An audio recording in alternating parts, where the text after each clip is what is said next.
He reported yesterday that people in an Islamist compound are stockpiling guns in preparation for the Trump administration.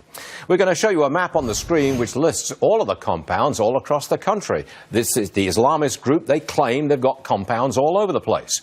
Joining us now is the man who brought us the report. His name is Mauro, National Security Analyst with the Clarion Project. Right, you've got people inside these compounds? We do. We have a significant number of people who are operating not just inside the compounds, but also among those that are living outside the compounds. It's a group called Muslims of America. They used to be known as Jamaat al-Fukra, but then they carried out a bunch of terrorist attacks and decided to drop the name. It ultimately culminated in one of the camps being shut down in 1992 in Colorado. The rest of the infrastructure remained, including these same villages that you've been talking about. Now, they're accumulating weapons, assault rifles, explosives. Yes. What do they say amongst themselves that they're going to do with these weapons? It depends on who they're talking to, because sometimes they'll lie to their own members. So in some cases, they'll say this is for self-defense, which is also sometimes how you describe jihad. Sometimes it's more blatantly referred to as jihad. But this arming and this type of training that has been going on, and we've got video of some of the training going on at their headquarters called Islamburg in New York State, has been going on since the beginning. What the breaking news is that we heard from multiple sources, and they provided information to substantiate this, is that with the election of Donald Trump, they believe that their end times prophecies that they believe in are now being fulfilled. Donald Trump is part of a satanic Jewish conspiracy, and they are preparing for the camps to be raided and to fight back. What is the response of law enforcement, who I presume you've made aware of this? Well, most of them are in shock because most don't know that the group even exists. Everything is about Al-Qaeda and ISIS. It does not appear that in most cases the FBI is sharing information on the local level. And so I educate law enforcement across the country. Most of the time they don't know about this, or they've heard a little bit. And so we've accumulated thousands and thousands of documents to help law enforcement with this. And just about an hour ago, we opened up a new website called fukrafiles.com, where people can learn more and look at our declassified documents about the group. Now, Ryan, you can hold these weapons. You can have these weapons. Right. And if you've got a permit, you can have these weapons.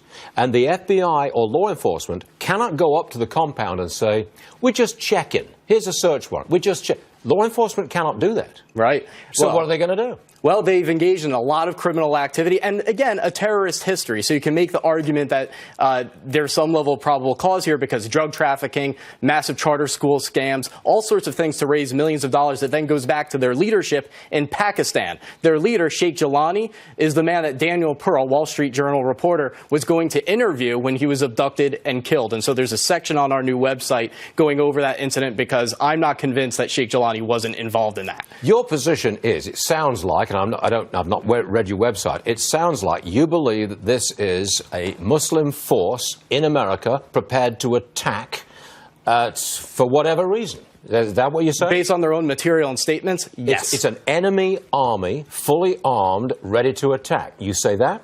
And so do the FBI documents that are declassified and posted on our website. And by the way, also a number of people have been arrested because they're felons, not allowed to have guns. And so then they have other members that don't have criminal records buy the guns and then pass them. And there's a pattern of that. What do you want done about this? Well, I agree with about a dozen Muslim organizations that we rallied together saying that this qualifies as a foreign terrorist organization. They've been looked upon as a domestic group. They're American citizens. But if you are a foreign terrorist organization, that changes things because then it becomes illegal for the group to operate here, and it severs, at the very least, the link between them and the Pakistani terror network. Quick question. How many people live on, say, the compound in upstate New York, Islamburg, whatever it's called? How many people are living there on the compound?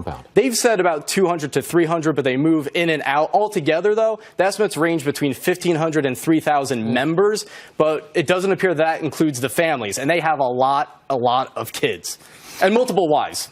Ryan Mauro, you better come back soon and tell us what the progress is here, because that's kind of a shocking story. Ryan, thanks for joining us, sir. Thank you. Appreciate it. The name of that website again? Fukrafiles.com. How do you spell it? F-U-Q-R-A. Thank you very much, sir. We'll see you again. Thank you. All right.